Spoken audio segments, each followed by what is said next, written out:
এই যা, তোমাদের তো পরের পার্টটা দেওয়াই হয়নি। খাওয়া দাওয়া শেষ করে এই পুচকেগুলোর সঙ্গে গল্প করতে বসে গিয়েছিলাম। আর এদেরকে বলছিলাম কটা আছিস গুন তো, 1 2 3 4। তারপর আইসক্রিম খেয়ে নিয়েছিলাম। তারপর ওপরে এসে দেখি এখানে পুজো তো হয়েই গেছে, মানে মন্দিরটা প্রতিষ্ঠার পুজো। সন্ধেবেলা রেডি হয়ে নিয়েছিলাম। কেমন লাগছে বলো তো? দেখেছো দিদি কি সুন্দর ভাই বোনকে নিয়ে যাচ্ছে। গিয়েছিলাম ঠাকুর আনতে।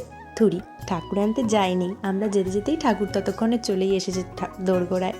আর এইটা হচ্ছে আমার মামার বাড়ির সব, মানে মামাদের বাড়িগুলো ভীষণ সুন্দর করে লাইটিং দিয়ে সাজিয়েছিল। আমি আবার একটু ভিডিও করে দেখালাম তোমাদেরকে। এই যে এটা হচ্ছে মা, কি সুন্দর লাগছে তাই না? এখানে পুজোর সব কাজ হচ্ছিলো, বাচ্চাগুলো যে যার মতন খেলছে করছে। আর সত্যি কথা এখন অনেক দেরি পুজো, তাই আমরা খেতে বসে গিয়েছিলাম। এই যে আমার মাসি ভাই বোন সবাই খেতে বসে গিয়েছিলাম।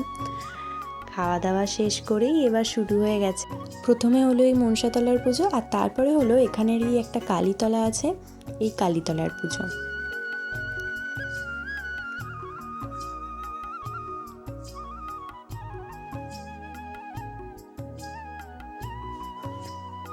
অবশেষে এতক্ষণ পর যাওয়া হচ্ছে ঘটডোবাতে।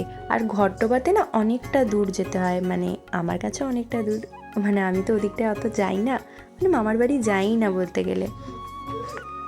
এটা একটা প্রতিষ্ঠা পুকুর, এখানেই এসেছিল সবাই ঘটডোবাতে। দেখো এখন বরণ হচ্ছে, আর কত বাজি ফাটাচ্ছিল, আমি তো ক্লিপই নিতে পারিনি ওইদিকে দেখতে দেখতে।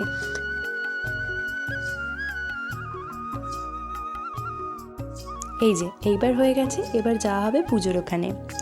আর সত্যি কথা বলতে আস্তে আস্তে এতটাই দেরি হয়ে গিয়েছিল যে এসে আর এখানে আসা হয়নি। আমি একটু রেস্ট নিতে চলে গিয়েছিলাম ঘরে, আমি আমার মাসি সবাই মিলে একটু গল্প করছিলাম। তারপর রাত্রেবেলা এসেছিলাম প্রায় 2টোর সময়। তো চলো টাটা, দেখা হবে অন্য কোনো ভিডিওয়।